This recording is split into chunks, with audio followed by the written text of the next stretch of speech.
Before we dive into today's episode, I wanted to let you know that this month I've opened 10 spots for my Amazon Q&A sessions. These are a focused 60-minute call where you can bring your biggest Amazon challenges and leave with clear answers, or we can even use them for Amazon training. The calls cost £149 and you can get a spot through the link in the show notes. Welcome to the Bring Your Product Idea to Life podcast. This is the podcast for you if you're getting started selling products or if you'd like to create your own product to sell. I'm Vicky Weinberg, a product creation coach and Amazon expert. Every week, I share friendly, practical advice as well as inspirational stories from small businesses. Let's get started.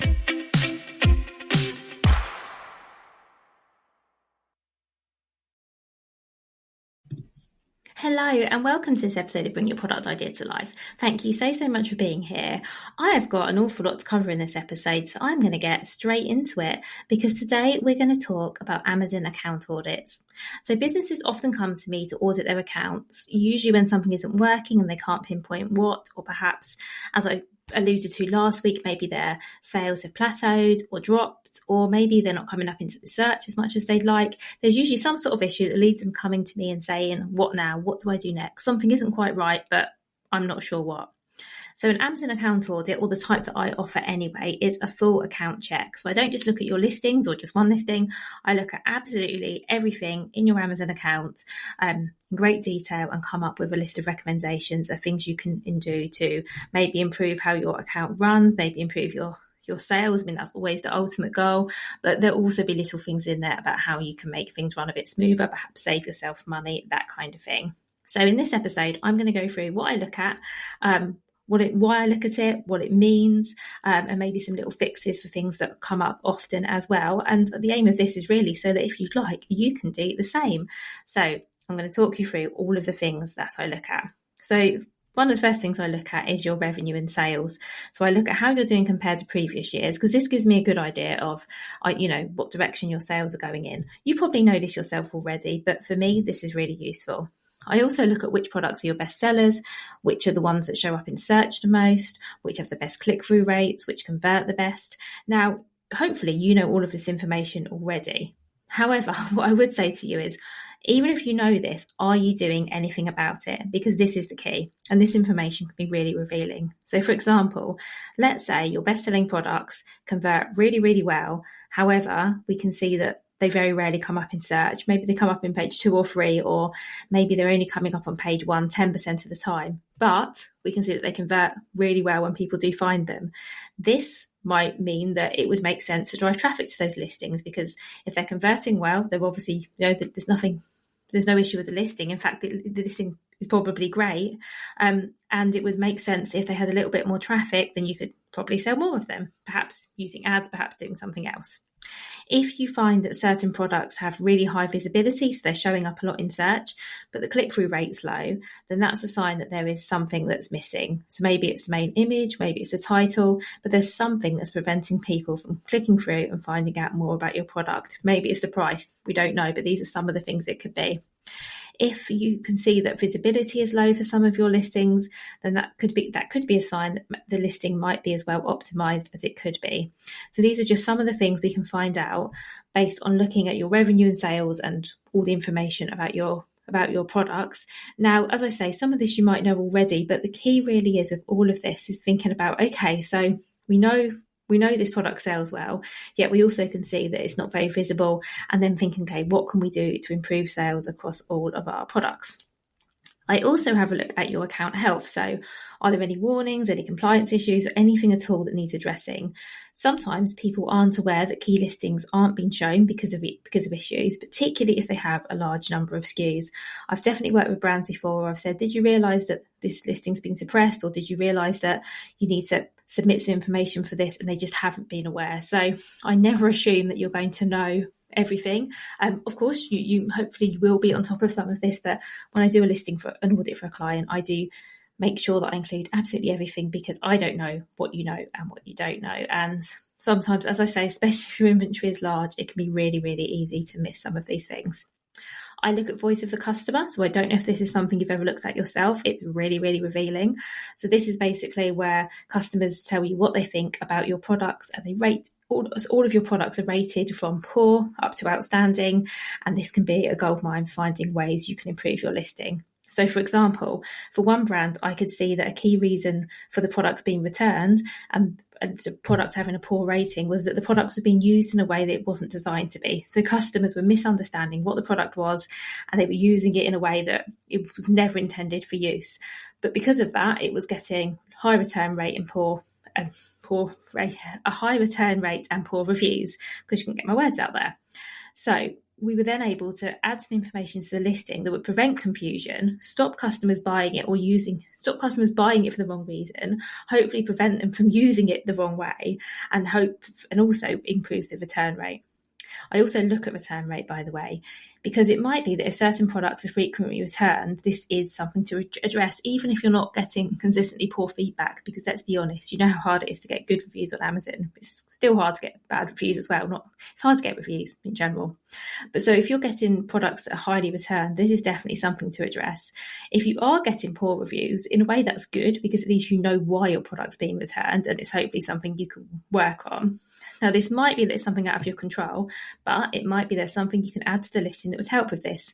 So, for example, I worked with one brand who was having a high number of returns, and we found by adding a video to the listing that showed the product in use, it did mean sales went down slightly, but also returns went down significantly as well. And I think what was happening is people weren't quite sure what that product was, so they were buying it to test it out, realising it wasn't what they wanted, and then returning it. So by adding the video, there were people who automatically disqualified themselves and went, oh, this isn't what I want.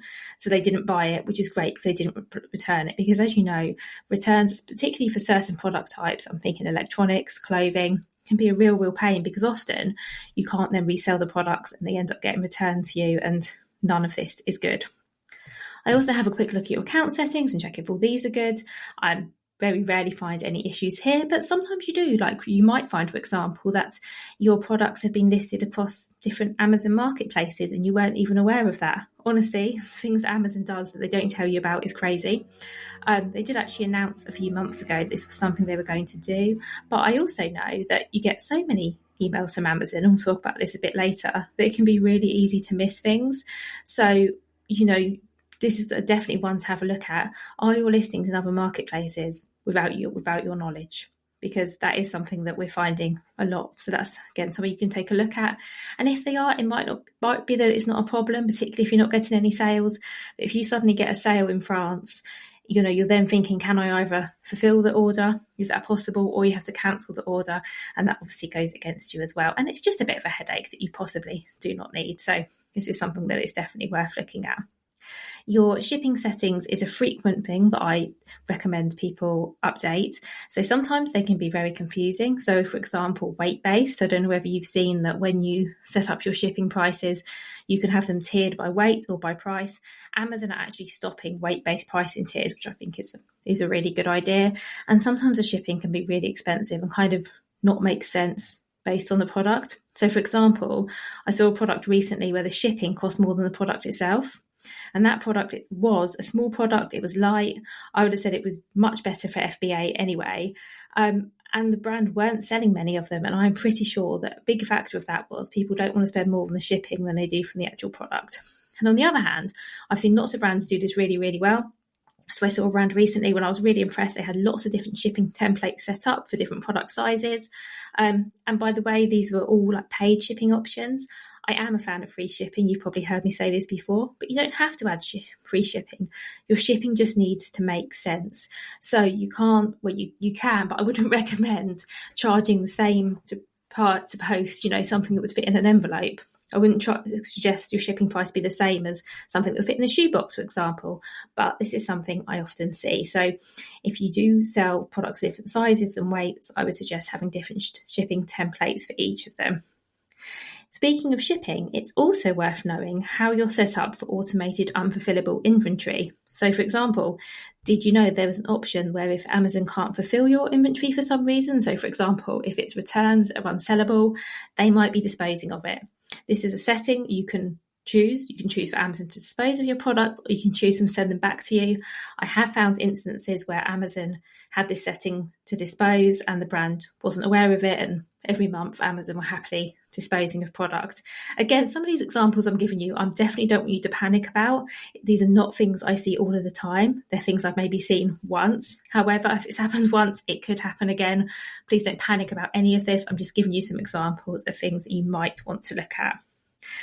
Speaking of inventory, we're still speaking about inventory. I would definitely check that you don't have too much or too little of anything. Overstocking is something I see a lot. So I remember I saw a brand that was continually sending in small numbers of stock to FBA, which I definitely recommend every month. But what they were doing is they were sending a blanket amount of every SKU every month. And some SKUs were selling much faster and some weren't, were hardly selling at all. So maybe they were selling 1 or 2 a month, but the brand was still sending in, say, 10 of every SKU every single month. Now, this, of course, was unnecessary and didn't really make sense. And this is just a really, really small thing that's really easy to resolve. I also check for stranded inventory. I look for any issues with your shipments, because Amazon don't always, you might not know this, but Amazon do not always email you if you have sent in stock for FBA and something's missing. So let's say a box doesn't arrive. They might not tell you about that. And if you leave it too long to check and realise, they'll have closed the shipment and then it's too late to investigate. So this is the kind of thing I take a look at. And this is also the sort of thing I recommend you take a look at, whether you are auditing your account or not. If you're sending stock into FBA, please keep an eye on those shipments. Make sure everything is arriving as you expect, because if there are any discrepancies, you have a really limited time window to raise it with them. Otherwise, it gets to the point where it's too late. And of course, this is costing you stock and it's costing you money. So do keep an eye on your shipments. I spend an awful lot of time looking at product listings. So I check both the back of the listing and the customer-facing elements. Often I see listings that need updating. I see listings that don't have images. I see listings, or many images. Everyone has at least one. I see listings that don't have any A+, or maybe the A+ is done using some quite old templates, but it doesn't look very modern anymore, perhaps not really on brand. I definitely see listings where the branding is inconsistent. So maybe the brand has rebranded at some point recently, and some of the listings have the new branding and some have the old branding. That looks really incohesive and I don't think is great. Really. I also look into your inventory, as in how your inventory and your listings are set up. So recently I saw a brand who had almost every ASIN listed 4 or 5 times. I don't know why. I mean, twice is okay, because something I do recommend, if this works for you, is to have an FBA listing, an FBM listing. So that would be the same listing, 1 ASIN, 2 SKUs. But anything more than that is unnecessary and really messy. I've seen brands that do this, duplicate the stock they send in for FBA. So they send in stock for 2 ASINs with multiple SKUs. So they're sending in, rather they're trying to send in 100 units for one product, but they end up sending 200 because they don't realise it's duplicated. It can cause all kinds of issues. And besides all of this, I really like having a nice tidy inventory. Obviously, it's up to you. You manage your inventory how you like. I like them to be nice and tidy. And the other thing with having all of these multiple options is, coming back to the brands who had everything listed lots of times, this actually led to the FBM option, which had shipping attached, getting the buy box rather than the more convenient FBA option. And this leads me to tell you that I do look at the buy box too, by the way. It's good to know if you have the buy box. If you don't have it, it's good to know why you don't have it and who has it. This is sometimes the first time people find out that other sellers are selling their products, is when I do an audit for them and say, you realise you haven't got the buy box for this product. And then they say, why is that? And it's because someone else is selling it and they weren't even aware. So definitely something to keep an eye on. I'm sure you know what the buy box is. I'm going to explain anyway, so just forgive me if I'm giving you things that you know already. So the buy box is basically the button that says buy now on Amazon, and if you have the buy box and the customer clicks buy now, then they're buying the product from you. But if another seller is selling your product and they have the buy box, even though it is your product, when the customer clicks buy now or add to cart, they're buying your product from another seller. So that's what that means. I'll also take a look at your pricing and make sure that it makes sense. As I've said many times before, I'm not saying that you need to be the cheapest, it's just making sure that your pricing makes sense compared to other similar products on Amazon at the time. I'll also look at your brand store. Something I see a lot is either too much content and not enough opportunities to buy, or on the other side, no content and just a long list of products, and somewhere in the middle is ideal.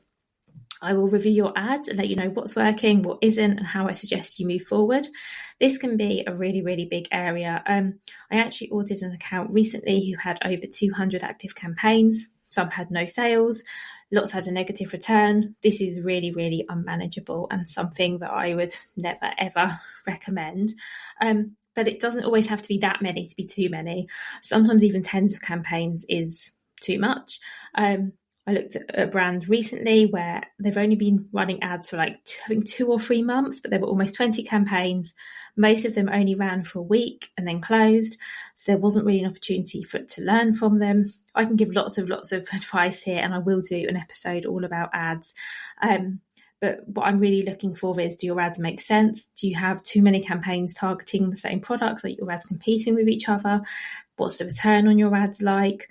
Are you allocating your budget across different campaigns in the best way?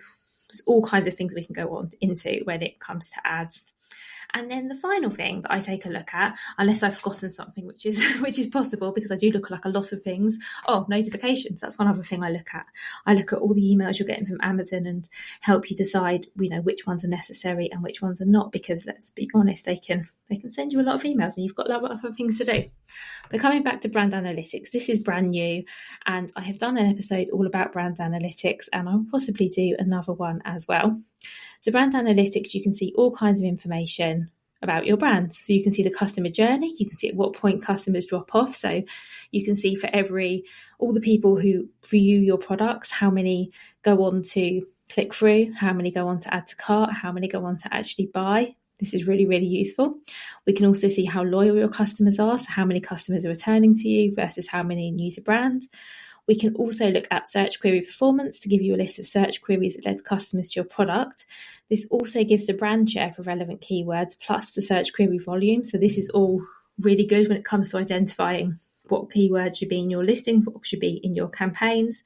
And I can use this to see where you're missing out on potential traffic, either by not having relevant search terms in the product listing text, but by not putting them in the advertising campaigns. And it's also good to see where you're doing really well. So if there's a word or phrase where you're getting really good brand share, that's also really nice to know, because doing an audit isn't just about finding out where you can improve, although that's a big part of it, but it's also really good to know what you're doing well. So all of these checks reveal all kinds of things, missed opportunities, maybe money you're spending unnecessarily, maybe missed sales. I absolutely love doing these audits. I don't know if you can tell by me talking about this, because there's just such a lot we can uncover, and every single section I look at has recommendations. And at the end of the audit, I wrap up with my recommended next steps, and I prioritise these and I break them into short-term quick fixes, medium-term projects, and longer-term goals. And it's just a great way to get on track. I do suggest going through and doing some of these checks yourself, particularly if I've said something that's new to you, something that resonated, something where you think, I haven't looked at that in a while. Or if you'd like me to do a full review for you, then please get in touch. I'm going to link to my audit webpage in the show notes. And of course, you can email me as well, vicky@vickyweinberg.com. Thank you so much for listening right to the end of this episode. It's been lovely speaking with you, and I will speak to you again soon.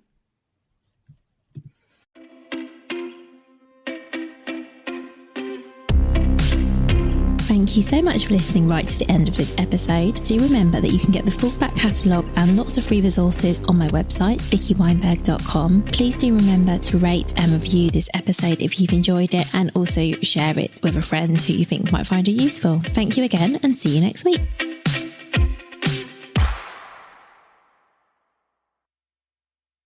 Thank you so much for listening all the way to the end. Remember, if you'd like some more support, I have 10 Amazon Q&A sessions available this month. These are 1-hour calls where we help you tackle your biggest challenges, get you moving forward, and we can even use it for some Amazon training. They cost £149, and you can book via the link in the show notes.